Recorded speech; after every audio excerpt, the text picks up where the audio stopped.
venido abordando el tema de si Dios castiga o no castiga.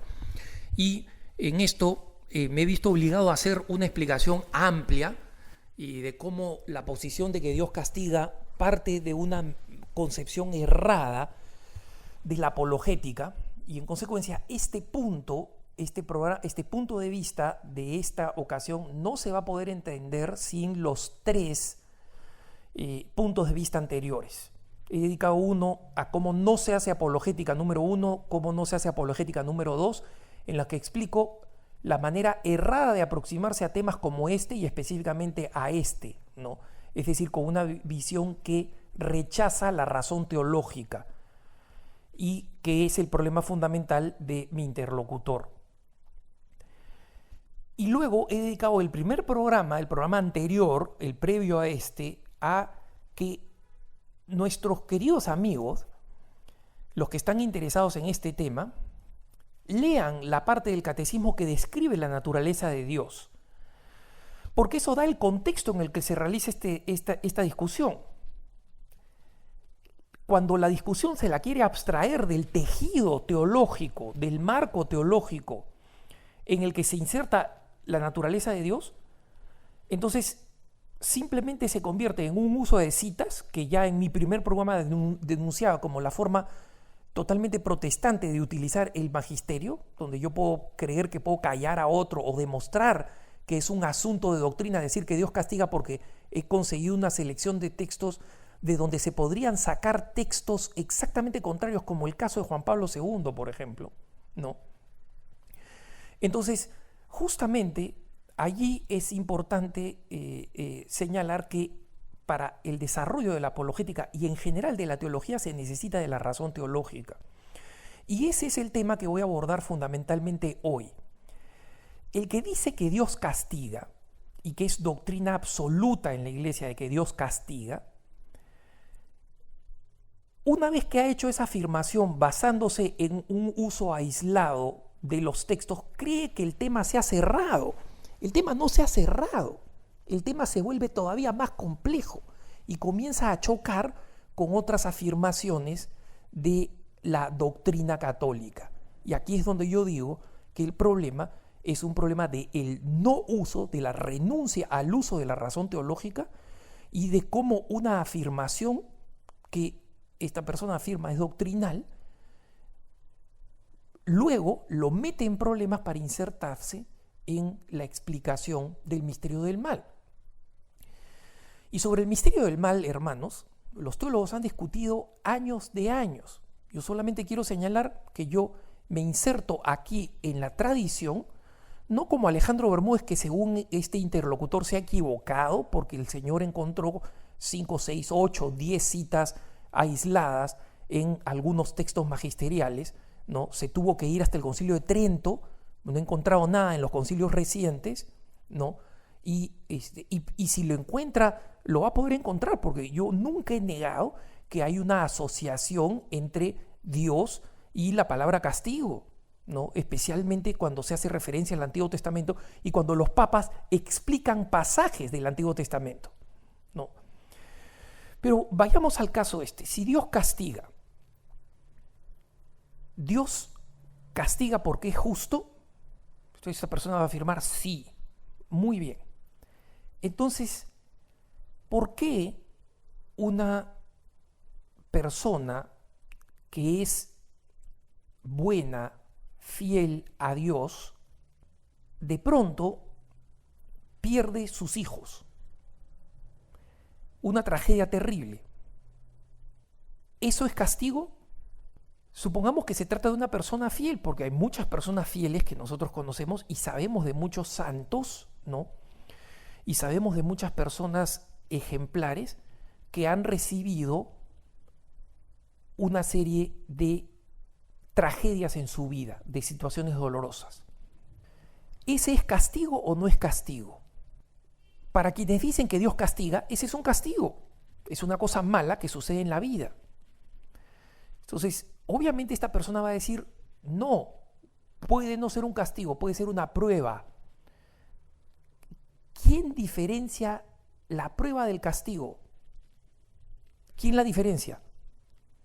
el amigo que dice que Dios sí castiga? ¿Es la diferencia?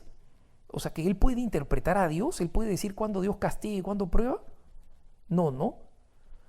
Entonces, ¿quién lo podría decir? Solo Dios.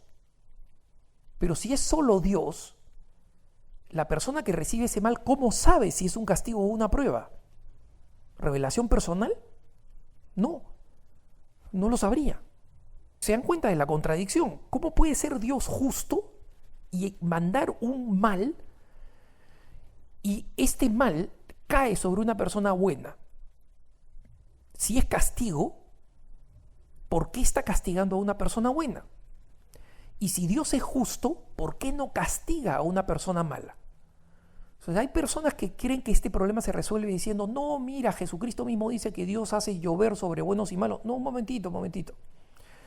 Yo conozco, tú conoces, todos conocemos muy probablemente personas malas, perversas. Si que no las conocemos directamente, las podemos conocer por los medios. Personas malas cuyas familias prosperan económicamente, cuyos hijos no solamente no se mueran, sino prosperan físicamente, y nadie ve que les pase nada malo significativo. Eso no significa que no haya un daño interior, de eso no estamos hablando. Obviamente sabemos que nadie es feliz y vive lejos de Dios. No, pero hablemos de por qué no les pasa nada y por qué a familias buenas, nobles, honestas, dedicadas a Dios, sí les pasa algo. ¿Cómo puede ser eso castigo? Si Dios es justo, ¿por qué no le pasa lo mismo a los que hacen el mal? ¿O por qué no les pasa peor? ¿O por qué no le pasa solo a los que hacen mal y no a los que hacen bien? Porque el castigo, estamos hablando del castigo de un Dios que es justo y que es misericordioso, y en consecuencia el castigo tiene que tener sentido. Para que sea justo, tiene que tener sentido. Pero nosotros experimentamos en la vida cotidiana que hay personas que son sometidas a sufrimientos terribles, y esas personas son nobilísimas y no pueden entender por qué les sucede lo que les está sucediendo. Una persona buena, una familia buena, de repente se ve arrebatada de una persona querida. Conozco una pareja católica ejemplar, donde el muchacho era un muchacho exitoso y le dijo a su novia, que luego se convirtió en su esposa: mi amor, con este trabajo voy a poder garantizar que nos podamos abrir plenamente a la vida y tener todos los hijos que el Señor nos envíe. Y al poco tiempo de la luna de miel estaban enterados que ella estaba embarazada esperando un niño. A los 8 meses de estar casados, 6 meses de estar ella en embarazo, el joven se muere. Y esta muchacha viuda se enfrenta ante la pregunta: ¿por qué se ha muerto mi esposo? ¿Es castigo de Dios? ¿Qué dice mi interlocutor sobre eso? Es un mal. Entonces, mi interlocutor tiene las siguientes opciones: decir, bueno, es castigo de Dios, pues ella tiene que averiguar por qué Dios la ha castigado. Así. ¿Y por qué al pecador ateo, enemigo de la iglesia, que se casó con su novia, o que ni siquiera se casó, ha tenido un hijo, el hijo nace, él sigue con vida, sigue con salud, sigue prosperando, sigue haciendo mal, donando a causas contra la iglesia? ¿Por qué prospera? ¿Por qué a esa persona no le pasa lo mismo? ¿Por qué no se muere? ¿Por qué no se muere el esposo de esta mujer? Entonces dirá, no es castigo, en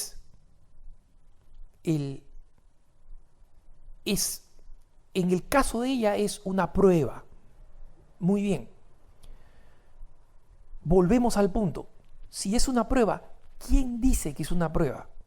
Porque recordemos que él afirma que Dios sí castiga. ¿Cómo discierne esa mujer de que no es castigo sino una prueba? ¿Simplemente porque viene cumpliendo con los mandamientos? ¿Porque viene cumpliendo la ley? ¿La ley? ¿Eso es lo que nos hace santos? ¿O la vivencia de la caridad? Y una persona joven que está en pleno peregrinar cristiano no puede decir, yo ya estoy bien, En consecuencia, Dios no me castigaría, ¿no? Pero el castigo, si es que existe con una persona, con un Dios que lo sabe todo y que es justo, debería ser visible que es justo, que es equitativo, que es equivalente, que los que más daño hacen, los que más violan la ley de Dios, reciben más penitencia. Salvo que digamos que no, en realidad eso es terapia, es pedagogía, Dios le está enseñando. Ajá, si le está enseñando no puede ser castigo. No, es que es castigo para enseñarle. Pero entonces, si es que es castigo, ¿por qué no se aplica uniformemente? Si la ley natural, que quiere ser reflejo de la ley divina, castiga uniformemente, todos los que cometen este crimen reciben esta pena, y los que no lo cometen no reciben esta pena. Pero resulta que la pena acontece en la vida cotidiana. ¿Cómo le explica mi interlocutor? ¿Cómo le explica que se aplique diferenciadamente? Es más, a los ojos de los seres humanos, injustamente. Si estamos hablando de un Dios que se ha revelado a los hombres para que los hombres lo puedan comprender mejor. Si para el hombre es imposible comprender cuándo Dios lo está castigando o cuándo Dios lo está edificando, le está dando pruebas a lo Job. Y por eso, este amigo, este señor, hace un daño enorme cuando cita la Salvifici Doloris y escoge el único texto en la Salvifici Doloris donde Juan Pablo II se refiere a Dios como castigador. Cuando quien lee la Salvifici Doloris se da cuenta que justamente Juan Pablo II utiliza toda la introducción para explicar por qué le pasa eso a Job y dice, ese Dios no tiene sentido. Ese Dios que le hace caer todas esas cosas a Job no tiene sentido. Que el libro de Job es un libro que solamente se cierra en Jesucristo. ¿Y por qué no tiene sentido? Porque un Dios que castiga, entre comillas, gratuitamente, no es el Dios en el que creemos. Ese Dios no se puede explicar. Y nosotros tenemos un Dios que supera nuestra razón, pero no violenta nuestra razón, y en consecuencia, en muchos aspectos es explicable. En consecuencia, ¿qué es lo que propone el Papa Juan Pablo II en la Reconciliatio de Penitencia? Propone precisamente que el mal es un misterio que hunde sus raíces en una realidad que va más allá del hombre. Eso es lo que dice. Y este interlocutor es ciego a ese pasaje. No entiende que lo que se está diciendo ahí es que el mal no se puede explicar por un Dios castigador. Es un misterio. Y frente a ese misterio tenemos un Dios que es todo amor y que a partir de su amor uno puede entender, Señor, el mal que me cae a mí no puede ser atribuido a un Dios que es justo y que está siendo justo conmigo, porque si yo no puedo explicar el mal, no entiendo para qué Dios me está corrigiendo. Si yo soy un hombre bueno, sano, que está criando una familia y no puedo tener hijos cuando yo he vivido según la norma moral, no he tenido relaciones sexuales con mi enamorada, me he casado como cristiano, no utilizo métodos anticonceptivos y no puedo concebir. Y tengo otras parejas que están en contracepción, que cuando sale embarazada ella dice, no es tiempo para esto, quiero viajar y aborta 2 y 3 veces. Y luego sale embarazada. ¿Dónde está la justicia de Dios? ¿Cómo puede decir alguien que Dios es justo? No. Ahí hay un misterio que es el mal. Y nosotros nos confiamos a un Dios misericordioso porque sabemos que tiene una lógica, la lógica del amor que supera, no elimina, pero supera la lógica de la justicia. Entonces, cuando este amigo cree que tapa la boca citando 4, 5, 10 citas sueltas, no entiende nada. Ese es el hecho, no entiende nada. No entiende lo que está en juego en la afirmación de que un Dios castiga. ¿Cómo se sustenta eso frente a la realidad? Y ahí insisto una vez más en el tema de la razón teológica. ¿Tú qué sufres? Porque este señor no ha dado las rondas que yo he dado escuchando a la gente que sufre y que dice, ¿por qué me pasa esto? Que este señor salga de su torre de marfil y le explique a la gente, no, Dios te ha castigado, Dios castiga. Cuando estas personas dicen, ¿por qué? Cuando yo era niña, Alejandro, niña de 3 años, fui violada. Fui abusada sexualmente desde los 3 hasta los 15 años por un tío mío. Y cuando se lo dije a mi mamá y mi papá, que son buenos cristianos, no me creían. y yo ahora no puedo tocar un hombre. ¿Es culpa mía? Según nuestro amigo, sí. O Dios le mandó una prueba cuando tenía 3 años, cuando no tenía ni siquiera capacidad de recibir la primera comunión. Dios le mandó una prueba. No, no es castigo, es prueba. ¿Qué prueba? ¿Cómo puede haber un Dios justo que le envíe una prueba de esa naturaleza? Entonces, no se puede separar el misterio del mal que el hombre experimenta con la explicación de Dios. Y no se puede creer que el tema se cierra porque necesitan unos cuantos textos. Y entonces, tú dices, bueno, Alejandro, tú a partir de la realidad no puedes cuestionar la doctrina. No, no la cuestiono, la explico. Porque como dice el Papa Juan Pablo II en la Veritatis Splendor, la verdad no se puede contradecir con la verdad. El católico no le tiene miedo a la verdad científica, no le tiene miedo a la verdad de la razón, del uso de la razón, porque la verdad teológica no se contradice con la verdad. En consecuencia, yo no estoy diciendo que la realidad cuestiona la teología o cuestiona el evangelio. No, lo ilumina. Y demuestra que no podemos tener esas actitudes infantiles, paporreteras, de creer que resolvemos el problema del mal simplemente señalando un temita aislado ahí dando vueltas. Así no es la vida, así no es la realidad. Y en consecuencia, creo muy importante simplemente concluir que la solución la da el Papa Juan Pablo II en la Salvifici Doloris, que este señor, este interlocutor, resume triturándola en una cita donde ha encontrado la única palabra castigo haciendo un search de Google o un search en su versión PDF. ¿Cómo se puede reducir la enseñanza de la Iglesia, la maravilla, profundidad y grandeza del magisterio de Juan Pablo II a eso? Cuando toda la lógica de la Salvifici Doloris es para explicarnos, hermanos, el dolor es un misterio y el dolor tiene un valor salvífico precisamente porque no es un castigo. El que quiere creerle a este señor, que le crea. Yo doy el tema por cerrado. No voy a volver a insistir en este tema salvo que alguien me lo pregunte de aquí a unos 2 o 3 años. No porque quiero debatir con este señor. El tema está cerrado y es clarísimo. Y aquí estoy en la tradición, como digo, de Romano Guardini, de Henri de Lubac, de Enos Bifi recientemente. Y en consecuencia tengo absoluta paz en lo que afirmo y voy a seguir afirmando. Dios no castiga. Decir eso es ir en contra de la razón teológica y de la enseñanza y del magisterio vivo que nos transmitió San Juan Pablo II y que quieren reducir a un par de citas entresacadas de su monumental magisterio. Que tengas un buen día.